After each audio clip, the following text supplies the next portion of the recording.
What is up, everyone? Welcome back to another episode here of Bass and Furious TV. Thank you guys for so much for watching. I really do appreciate it.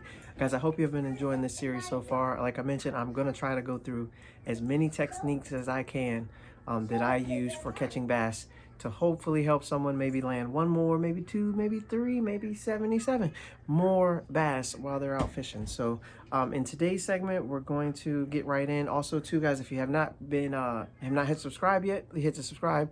Be sure to like the video, and thank you guys so far who have done that. I really appreciate it. So, and thank you guys for commenting as well. I saw a lot of comments on a couple comments on the last few videos, and it looks like you guys may be enjoying this series. So I'm gonna keep it up.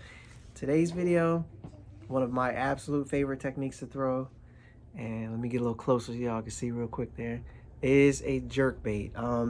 So right off the bat, jerkbait fishing. I absolutely love jerkbait fishing. It is a great way to catch bass, big bass, lots of bass. There's been a common thing about jerkbait fishing. One of the common misconceptions about it, in my opinion, I call it misconception. Some people may say it's normal, but in my opinion, it's misconception. But we're gonna kind of break it down just like we did from the last series, from crankbaits to jigs to chatterbaits to all that. So hopefully you guys are enjoying so far. But for jerkbaits, one of the key things we'll start right off with, a jerkbait bite is probably one of the most insane bites that you're gonna get on if you can get to catching them on a jerkbait. I will say when I first started bass fishing, jerkbait fishing was not one of my favorites because it's not like you flip it out into a log and set the hook. You flip it out into a piece of timber or something like that, or it's not like you just go down the bank and just burn and just burn and turn. Basically, it's one of those techniques that does require patience.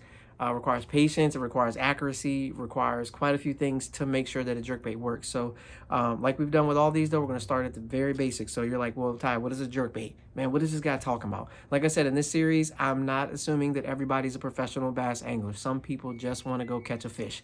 They don't know all the ins and outs. They don't know all the terms. They don't know all the stuff that everybody on. They literally tune into videos to learn and understand and get a better grasp. They love to hear the videos of inside your head and what you're thinking because it helps them piece together the puzzle, because bass fishing is literally a puzzle, a giant puzzle that you're trying to figure out. The only difference is the puzzle keeps changing. So it's not even, I wouldn't even really say a puzzle is the best way to look at it. It's constantly changing. That's one of the reasons why people love going bass fishing, because you can go out on Tuesday, absolutely crush them. Go out on Wednesday, try to do the exact same thing, and you will zero. You go out on Thursday, you'll catch like 2. Then go out on Friday, you absolute smash them, and you're like, what happened in between there to change it? That's part of the reason why people love to keep going bass fishing. So we're gonna go just basics all the way down. So what are we talking about? A jerkbait. This right here is a jerkbait. It's a really good color of a jerkbait. And to just real quick, this is a jerkbait by Folks Custom Cranks. Was able to pick it up at the Richmond Fishing Expo. A lot of cool people down there. Saw Fat Cat, saw Bruce, saw Snooky. A couple of my boys came down there. Huge shouts out to Neil, Brandon. Saw y'all down there, man. So I appreciate it. It was so cool to run into everybody and get to talk to them about fishing. But saw a lot of cool people down there. John Cruz is down there giving seminars and stuff like that, guys. Really good time. And met some cool people while I was down there. So but guys, for a jerkbait, basically you're talking, this is a jerkbait. You're like, well, what is a jerkbait? So it kind of looks like a crankbait. It kind of does. Basically, you got a lip on it. This lip helps determine how far down it's going to dive. So this series does kind of assume that you do know a little bit about fishing. You can at least cast out the bait and knows that the bait goes in the water, like that kind of thing. Okay, so jerkbait, got a lip on it, right? Got a little lip. This lip determines how deep it goes. So some of them will be deeper. Some of them be shorter. This one typically runs, we're talking like 3 to 5 feet. So 3 to 5 feet. So if we go back to our basics and we say, hey, we're fishing a pond. The pond goes 6 feet. This should be good. The pond goes 10 feet. This may not be the best choice. It depends. If the fish are suspended up off the bottom, meaning that there's a bottom, and then the fish are a little bit off that bottom, that it still may work, but it just depends. Or you may just actually catch them a little bit closer to the bank. So let's say they're not suspended like off the bottom out like in the middle, but they actually may be like closer towards the bank. So as you're retrieving the bait and bringing it back close to getting out the water, this still may actually work for that time. Let's say like the bottom's like this, but it starts to come up like this, obviously to form the bank, right? So for a jerkbait, it's to kind of break down, like I said, a little bit, this is the depth. So depth is going to be a key thing when it goes to deciding the jerkbait. There's a lot of them. A common measure is a 110 series, which is typically going to go 3 to 5 feet. It can be a 110 plus 1, which may go like 7 to 9. 110 plus 2, which may go deeper than 9. The line size does play a role as well. So if you want to get max depth, you want to use a certain type of line. If you want to get it, work it a little bit higher up, let's say some people fish their jerkbaits above grass and they just twitch it above grass type of thing. I've done that, to be honest with you, and it actually does catch fish. It's pretty good because it's a real erratic action, but it just depends. So line size plays a role.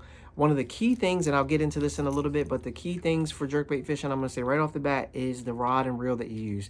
A lot of techniques you can get away with using, you know, standard conventional stuff. Same thing with the jerkbait, you can get away with it, but to feel those little subtle strikes that you may get, rod and reel, sensitive rod, sensitive reel, those things play a key role. So I'll talk to you guys about my exact setup that I use for that. I'll do it in this video instead of a separate video for you guys. But all right, now we're still going basic, so we're just working our way around jerkbait. The next part would be, once you figure out the depth of where you're fishing, how deep you want to go, that determines what jerkbait you should use.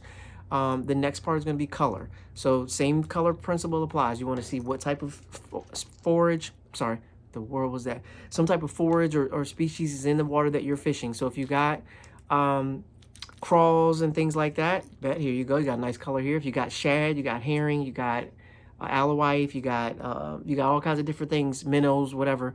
It just depends. That's going to determine what color that you pick. So when you go to a jerkbait section in the store, just like most of these, the section is massive. I'm trying to give you guys a way to narrow that down. So start by what's in your water, match the color up to that. Now the other key piece, you don't need a lot of jerkbaits to catch bass. Some of these, the same rule goes for all the baits. I haven't really touched on that yet, but you don't need a lot of baits to catch bass. And by a lot of baits, I mean like a lot of colors. You need a lot, especially if you're catching them.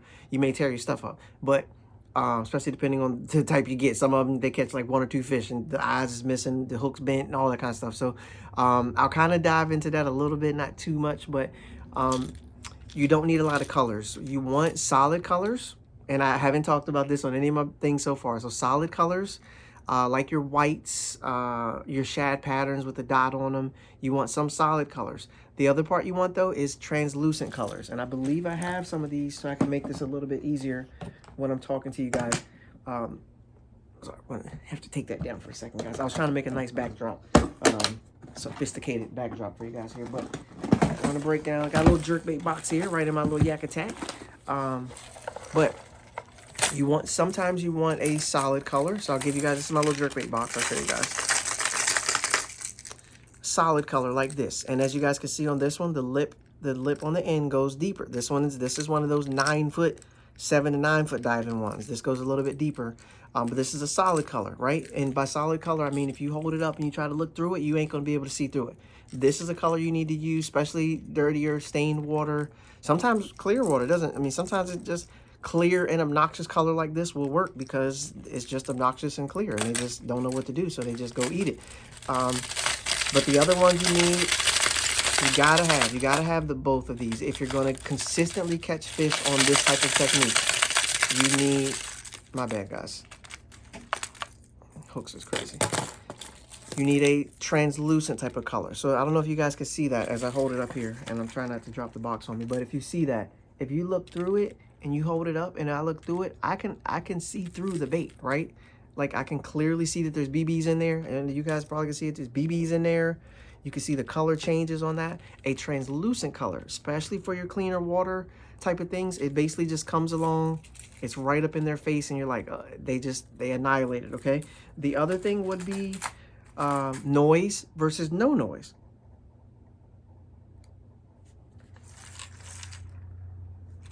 My jerkbait box is making noises. This is really weird. I don't know if y'all heard that.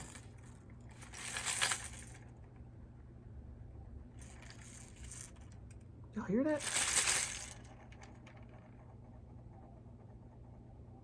It's a BB in one of them, I guess, settling.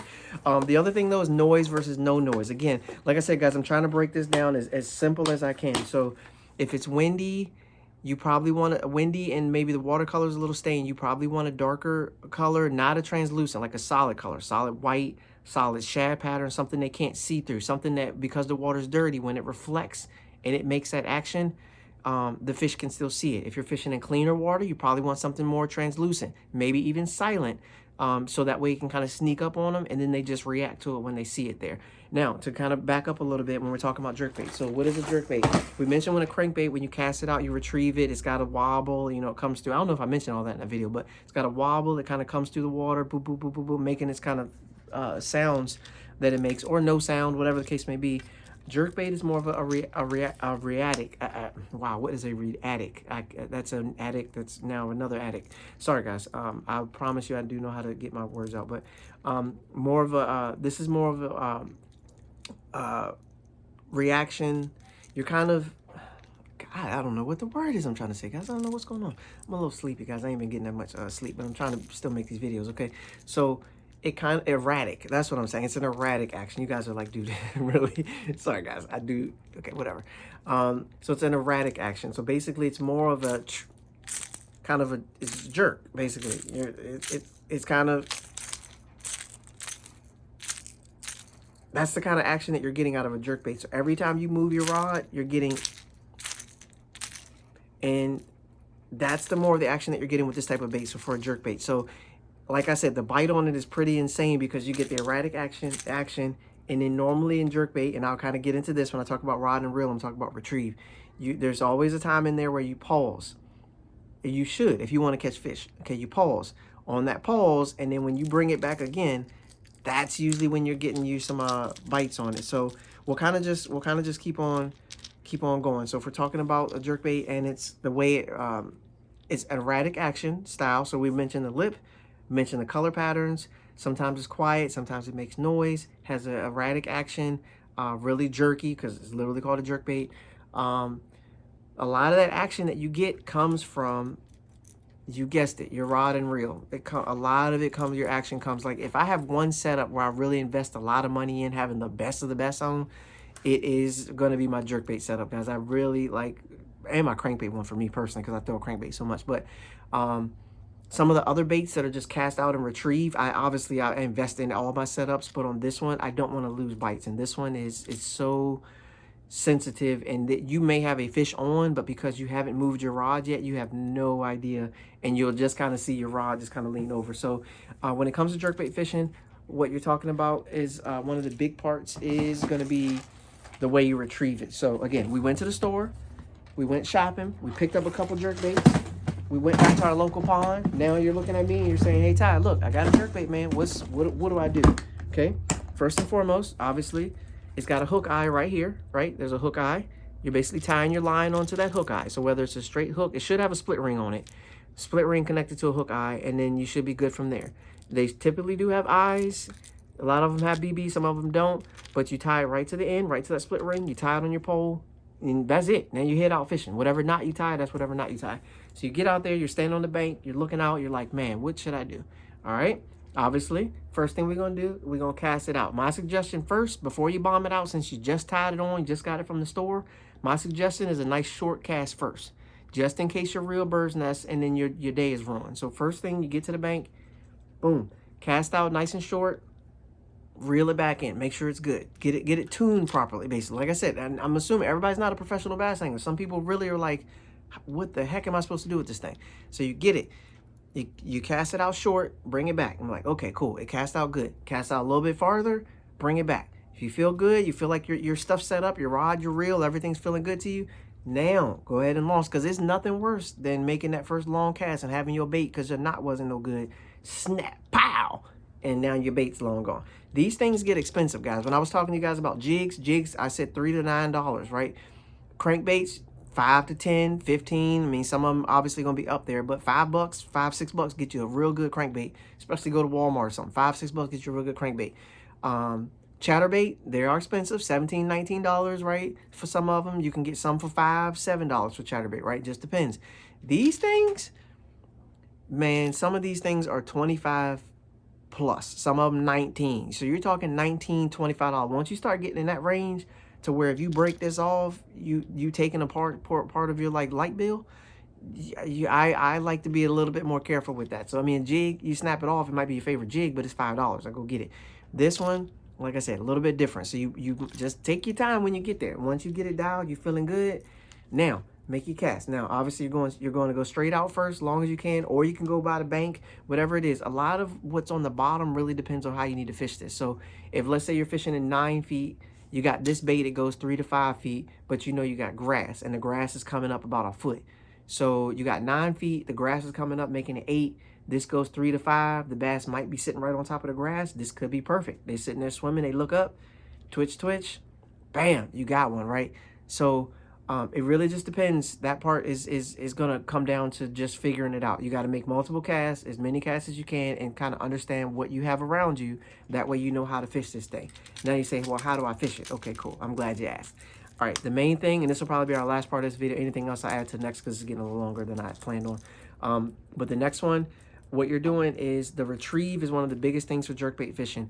And the other part I'll mention is a common misconception that I mentioned. So before I say the retrieve, common misconception is you can only fish this winter time. It gets cold. Man, let me go get my jerkbait. It's cold. Let me go get my jerkbait.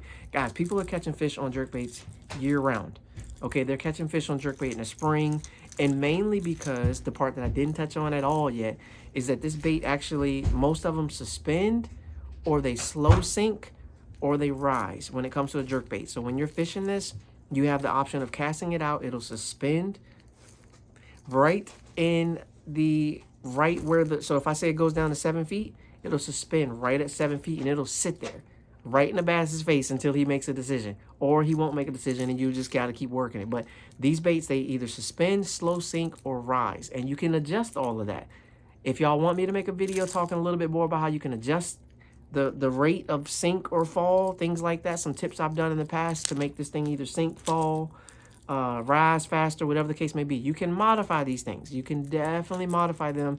They're designed to go a certain way, but you can definitely tweak them a little bit to make sure they fit. And to, let's say, like you have one that suspends, but you want it to go down a little farther. And during the day while you're fishing, you can modify it there. So that's a key thing for these baits. You can modify things on these baits. Now, so basically you got out from the bank, you're making a cast, you got it out there, and now you're trying to figure out what to do next. So cast out, the main thing you want to do, guys, on your retrieve is to, this is what I've been doing now. I reel my handle down like 4 times, okay? That usually gets it down to the desired depth. So if I want to get it down 5 feet, I cast it out as far as I can. The farther you cast it, when you reel it down, it'll actually get to the depth versus casting it like really short, because then it may not get to 4 feet. Cast it as far as you can. 4 turns of the reel handle, 4 or 5, whatever it is, you get it down to the depth. Once you're down to the depth, then it comes into play on what you're going to do there. So I get it to the depth, and then I start actually working my rod. And this is where a sensitive rod and reel comes in hand, because you're trying to, the action you're doing is mostly with the rod. I do some with the reel too, but you're basically, you got it down there, you twitch, okay? That's just literally pulling your rod like that. I don't know if y'all saw that. That's your 2. That basically gets it to go. Okay, then you pause. So it's basically jerk, jerk, pause. All right, next, do it again. Jerk, jerk, pause. I like to leave some slack in my line. I don't like to keep my line tight. You can keep your line tight however you, basically what you're going to figure out is it's whatever the fish want that day. The cadence, and that's what I call is the cadence. So if they want jerk, jerk, pause. If they want jerk, jerk, jerk, pause. If they want jerk, pause. If they want jerk, jerk, jerk, jerk, jerk, jerk, jerk, jerk, jerk all the way back, pause. If they want you to jerk up high, pause. Actually, 2 pauses for that, just for making that silly motion. But all of those, if you're jerk, jerk, pause, whatever the retrieve is, that's what you got to figure out. Once you figure it out, you typically can run around the whole place and you'll catch them with that retrieve. If they're biting and that's what they want that day. You may have to change colors. If you go out there, you're thinking crawl, they don't bite the crawl, you switch to a shad, you switch to take a shad. If you got a bluegill pattern one, you know, whatever the case may be. If you switch up, you may need to change colors. You may need to change retrieve. If it's sinking, but you want it to not sink, you may need to modify the actual bait.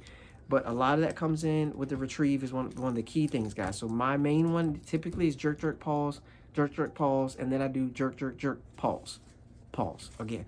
And then once I do that, at some point during the cast, you have to pause.